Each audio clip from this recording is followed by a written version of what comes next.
With Assam reeling under the onslaught of floods and heavy rains, rescue operations have commenced in the 9 affected districts. These visuals are from Goreswar Revenue Circle of Tamulpur, where efforts are underway to rescue villagers from Borpothar, Pukhuripar and Mokoldonga villages, which have been inundated by an overflowing Suklai river. As roads got swept away and water started seeping into homes, officials teamed up with local organizations Green Trek Adventure and Shikhar Adventure Club to relocate flood-affected people to safer terrain. At least 10 people, including elderly and physically disabled persons, have been rescued so far, informed sources. Suklai নদীৰ পানীয়ে ইয়াতে গৰেশ্বৰ ৰাজচক্ৰ বহুকেইখন গাঁৱত প্লাবিত কৰিছে বিশেষকৈ সুকলাই নদীৰ এই যি পাৰ্শ্বৱৰ্তী গাঁও আছে বৰপথাৰ আৰু মকলদং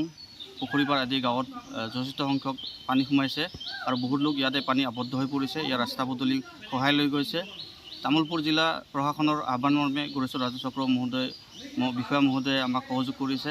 আৰু আমি এনেকৈ গাঁৱত আহি উদ্ধাৰ কাৰ্য চলাইছোঁ প্ৰায় আমি এতিয়ালৈকে 9-10জন আমি লোকক উদ্ধাৰ কৰিবলৈ সক্ষম হৈছোঁ ইয়াতে বেছি সংখ্যকে শাৰীৰিকভাৱে অক্ষম আছে বা তথা বৃদ্ধ আছে আৰু তেওঁলোক ৰোগীয়া হয় তেওঁলোকক আমি আমাৰ যি শিবিৰ পাতিছে প্ৰশাসনৰ ফালৰ পৰা সেই শিবিৰলৈকে আমি পঠাই দিয়াৰ ব্যৱস্থা কৰিছোঁ Don't forget to like, share, and subscribe to EastMojo. For any queries, put them down in the comments section below and press on the bell icon for notifications.